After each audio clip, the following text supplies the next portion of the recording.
Hello, everybody. How are you? And very shortly, my beautiful friend Ali and Rose will be joining me. Hello, gorgeous girls. How are you? We're very good for it today.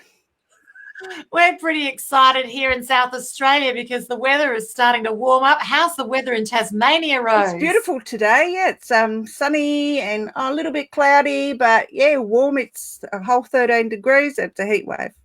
That's a heat wave for Tasmania. We love it down there. And soon we'll be coming to visit because the borders have opened.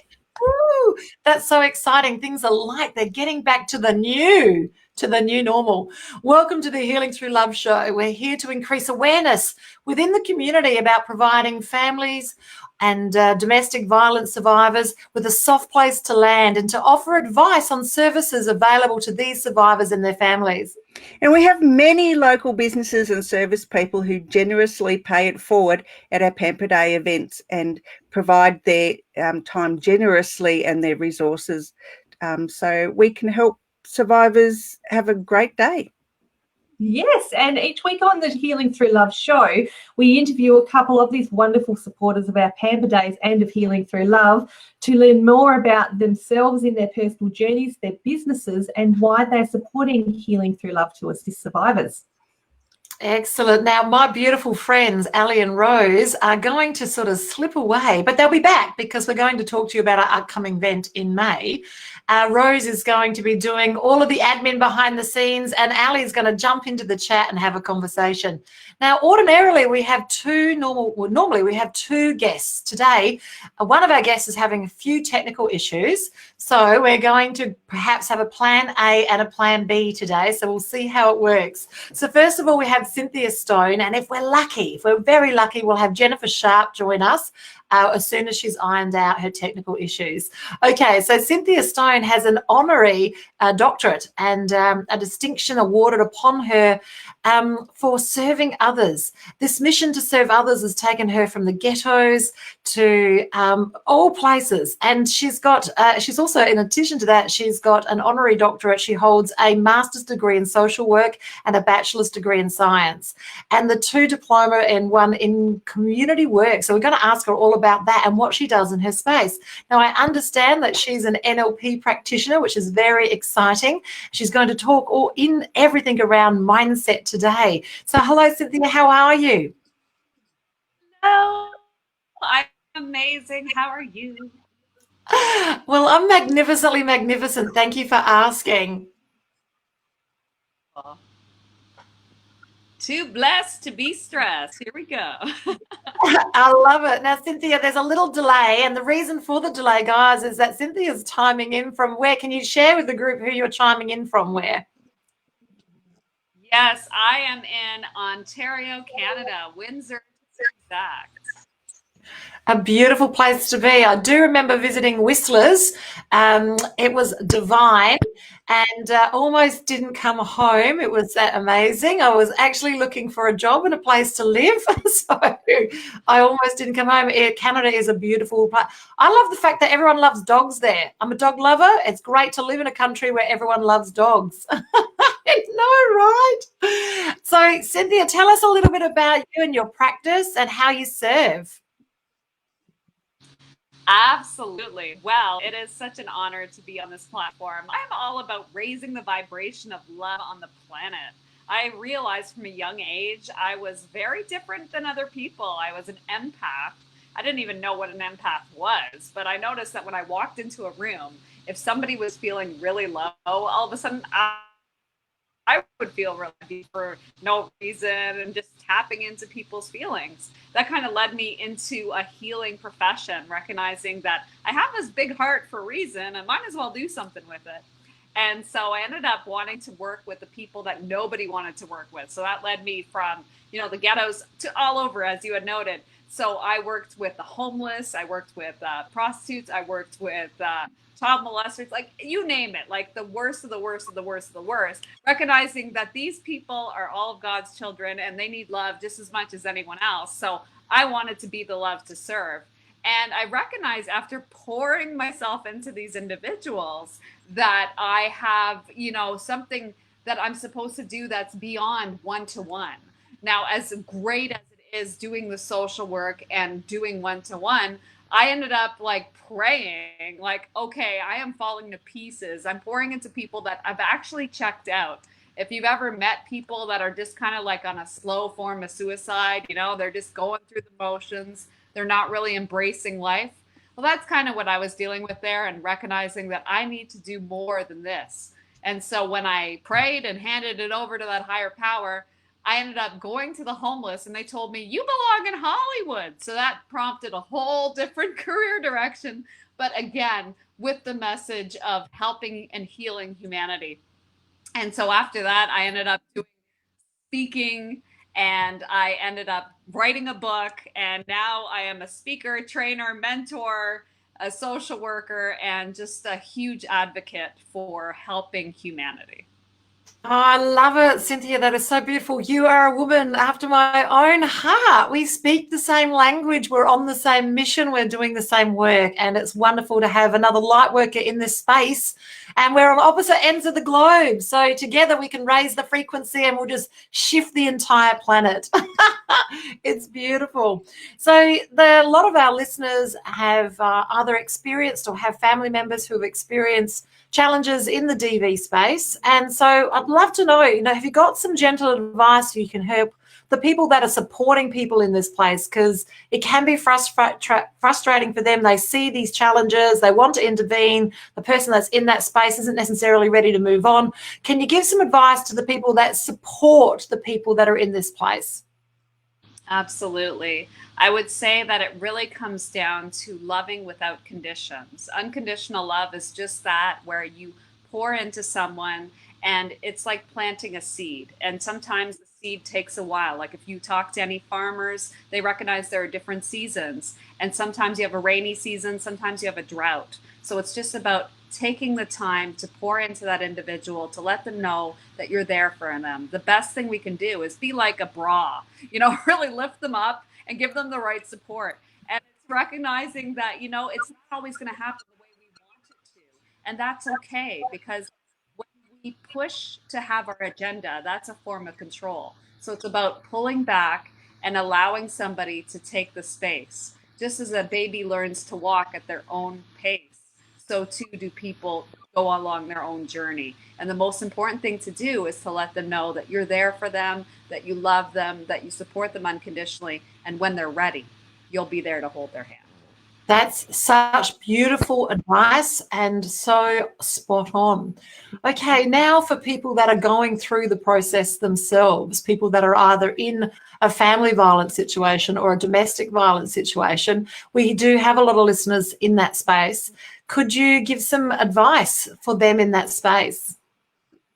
Absolutely. I recognize that when I was in that space myself, the biggest abuser in my life was myself. That no external abuser was ever as bad as what I did to myself. So the first thing to do is to start loving ourselves, to start recognizing that we are a divine masterpiece because we have a piece of the master within us. When we start recognizing our worth, our value, that allows us to step into our power and recognize you are not powerless, that there is a support network for you and you do not have to endure. Everything comes down to a choice. You are choosing right now to stay in a situation that perhaps you feel you deserve in some way. But I'm here to tell you that you are loved and you are loved, and you never need to take it. It's all about coming down to choosing the life you want and recognizing if you have children in the situation, for example, what kind of a message are you sending to them? We must be the strength that we have within us. We are not meant to be tortured. We are not meant to be imprisoned, that we can really choose freedom. We can choose something more. And this network, these beautiful individuals here, we've all come from a place of love. And we recognize that these journeys happen for a reason, but they don't have to define us. They don't have to limit us. And just as photography, we can develop from the negatives. That just because you have been hurt doesn't mean you have to hurt anymore. You can choose something different. If not for you, do it for your children. If not for your children, do it for the next generation. Whatever it is, find your why and follow it and recognize that you are never alone. I love that. That's such sound advice. Could we give them some practical tips that they could do on a daily basis to help them see themselves in that different light so they can shine? Absolutely. I would say it comes down to recognizing that you are a child of the divine. And what I mean by that is when you start looking at yourself as not a mistake, you are here for a reason, that every person that has come to this world is here for a bigger reason than they even know. So it starts with mirror work. I would say start looking at yourself and seeing yourself as the mother to yourself. What would you say to the child within you, one that has been hurt? Hurt people hurt people. You can now be the change. You can start talking to that child. And I even named mine. I called mine Little. And I started talking to Little and helping her to see her beauty, to see her divinity, to see her wisdom, to recognize that you have something that's larger than yourself and that your mess can become your message. So I would say start honoring that child within. There is a part of you that is not living as you want to live. So start listening to that inner voice. Start recognizing that you can do little things every single day that bring that child within you joy. And really start looking every day in the mirror and saying 3 simple words: I love you. I love you. I love you. It's so powerful. 3 words can transform. You can transform your trauma. You can turn your triumph. You can turn your trauma into triumph. You can turn your story into glory. You can hand your issues into the tissues and cry it out. Spend time in nature. Just be with that, with your feet on the earth. When you feel those negative ions pouring into you, there's something that transformational that happens. Start reaching out to people in your community.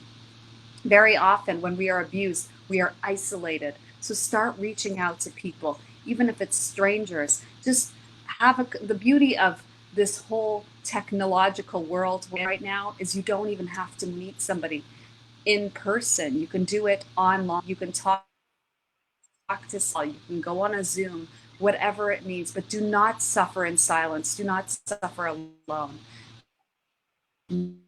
Whole network out there that is there to bring unity to this community. I love it. I love it. 3 very solid pieces of feedback here, guys. Feedback that can make a difference. So first of all, starting with that mirror work, which, as Cynthia's mentioned, it's as simple as looking into the mirror and telling yourself that you love yourself. Now, I know the very first time I started that, I couldn't even keep eye contact with myself. And then when I managed to do that, I cried. And now, don't laugh, guys, and this is going to give you a visual. I do it completely naked in the mirror, and I tell all of my body parts I love them. So you probably want to know that if you're ever sleeping over. Just saying. And then number 2, Cynthia said, talking about being in nature and that whole process of grounding. So literally taking your shoes off, having your feet on the ground and hugging a tree. It is so healing. And then the last one she mentioned there is reaching out. And it just comes to speaking to anyone. That's the lady that's standing in the shopping centre queue. You know, reach out to other people. Humans are designed for connection. 3 solid pieces of information here, guys. 3 solid pieces of advice that can really change the way that you're looking at your current situation. Cynthia, that's fantastic. Now, notice that you're NLP. I love NLPs, one of my favorites. Could you help us a little bit in that space with people that are listening? Some advice for just maybe everybody, not necessarily people that are survivors, about what they can do in the space of lifting their awareness in and around the language that they use and how that's holding them in their spaces.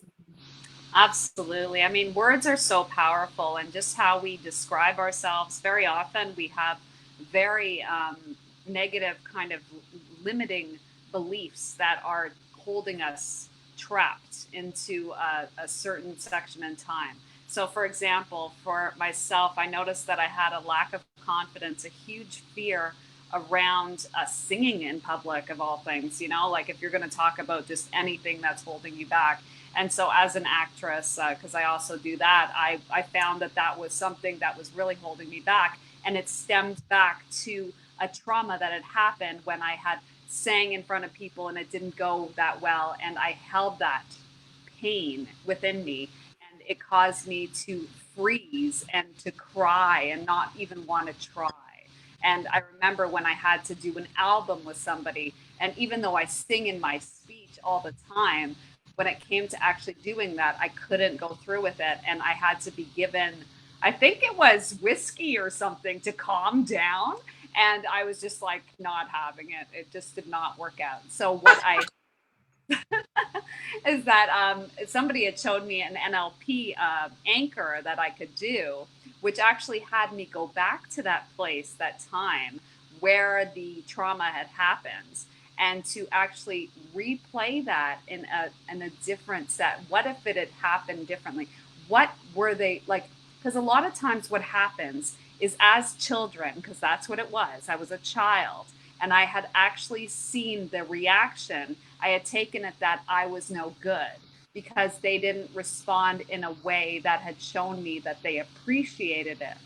But in reality, what happens is, what does it look like? What does love look like? What does, you know, actually appreciating it look like? So when you start stepping into that and realizing these were people that didn't actually voice appreciation with anything, let alone my singing, you know, so I had to like come to a point where and recognize that it's not about my singing. It was about them not being an expressive kind of person. So what I ended up doing was tapping back into that and seeing it from their eyes.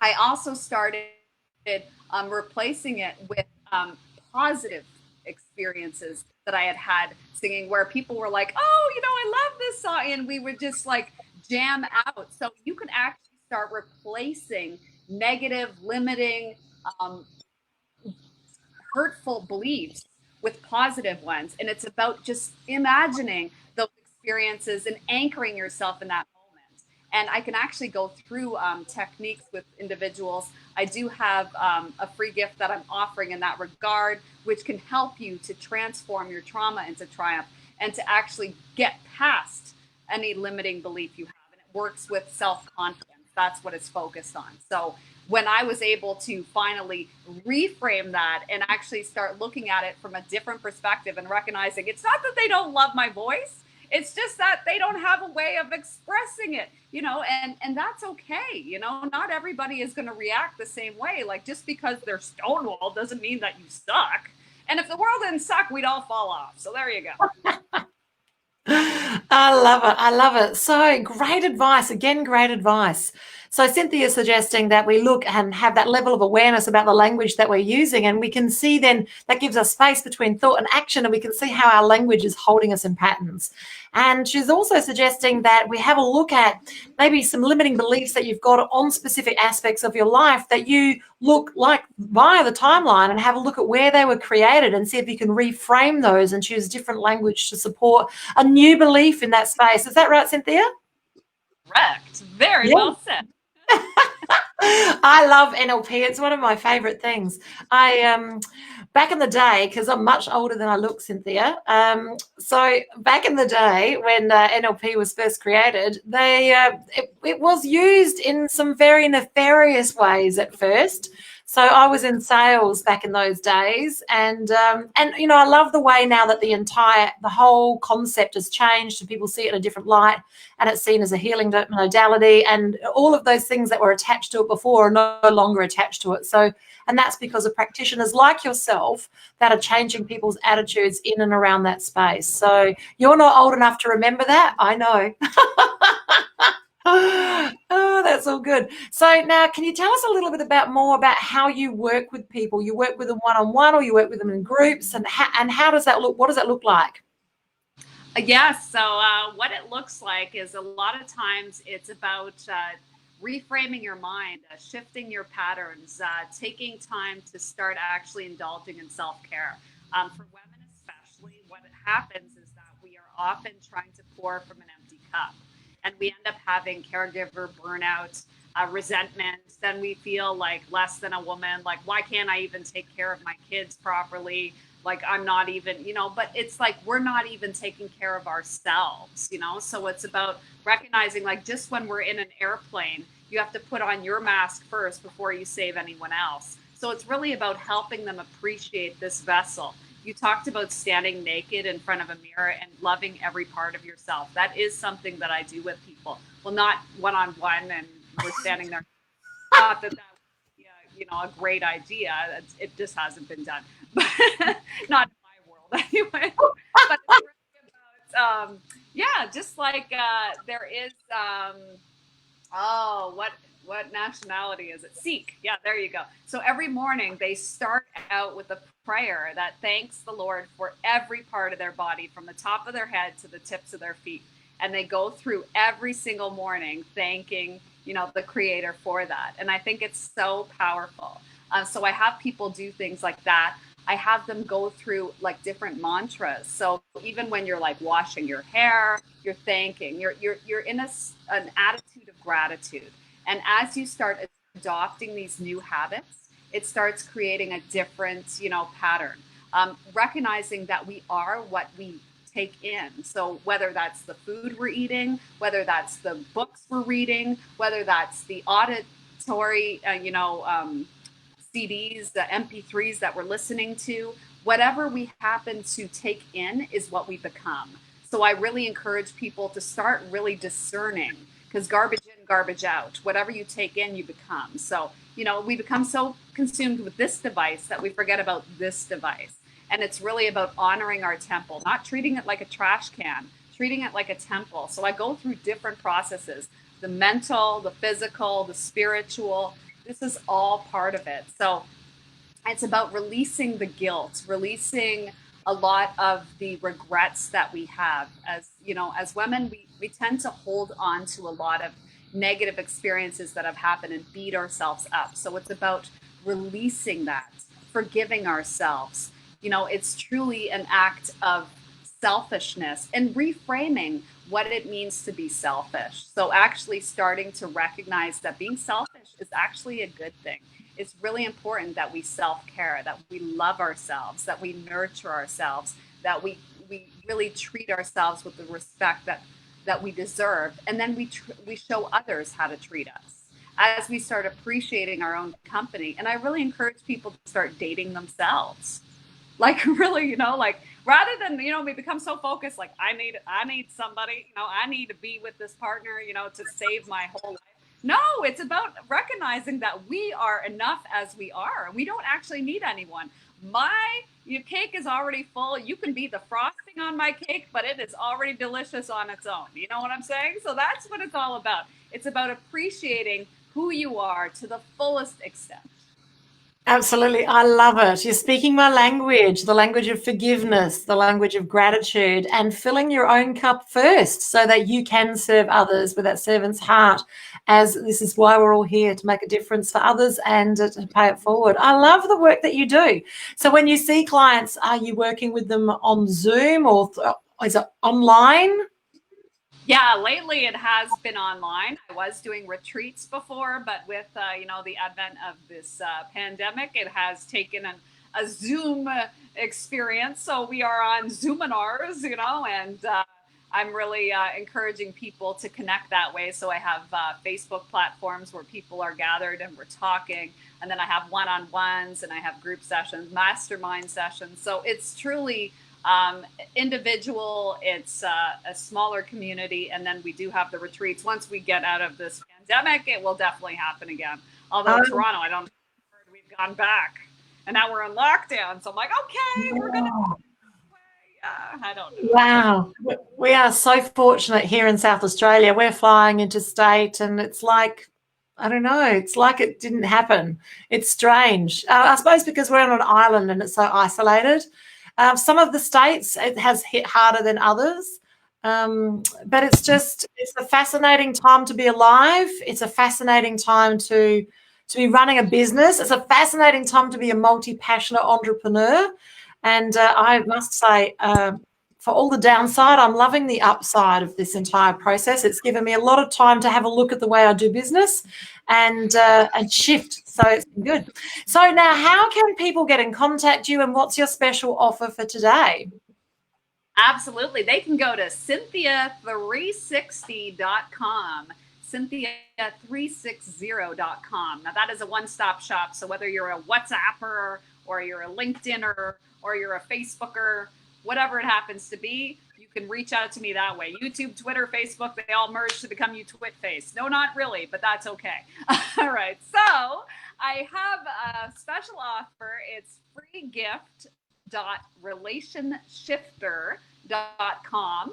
If you go to that, it has that NLP technique that I was mentioning. It is an awesome exercise to do, and I have had 100% success rate with people just taking that on and becoming, a part of that process. It's truly remarkable how it can open your mind. And really, a mind is like a parachute. It only works when it's open. So it is a great, opportunity to get past any kind of limiting belief you might have. And it gives you a taste of what you can expect when you work with Dr. Stone.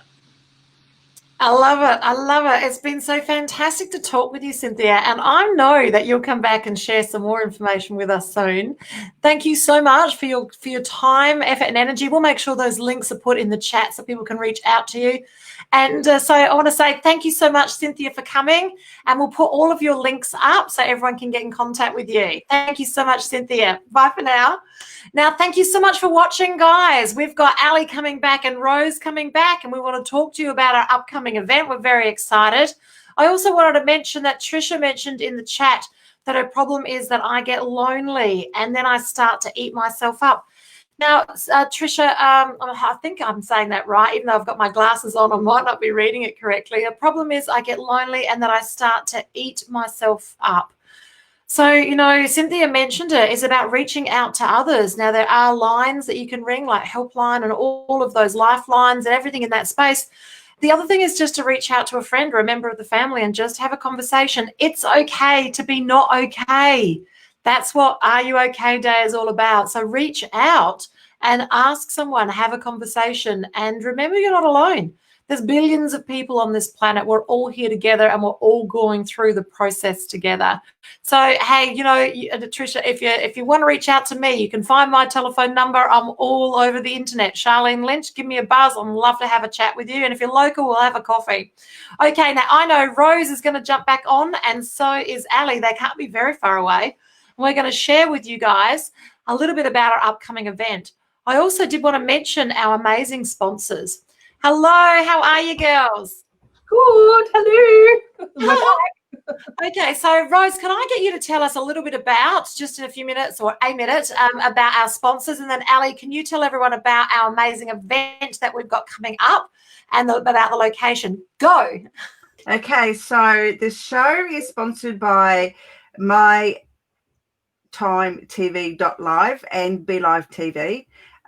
So they're our major sponsors, and they allow us to live stream to you every week. And our sponsor for the Pamper Day is the city of Sturt in Adelaide in South Australia, and they have generously offered one of their community centres for the day. And I think we did show some video of that early on in our show, which started, I think, in May. So yeah, it's a great centre, and we're so looking forward to getting everyone involved. We have a huge lineup of exhibitors for the day that will be offering, so much. Yeah, so thank you to the city of Sturt for offering that facility for us. That's fantastic, Rose. And so Ali's just going to tell us a little bit about the building, because she's been down there to have a look-see.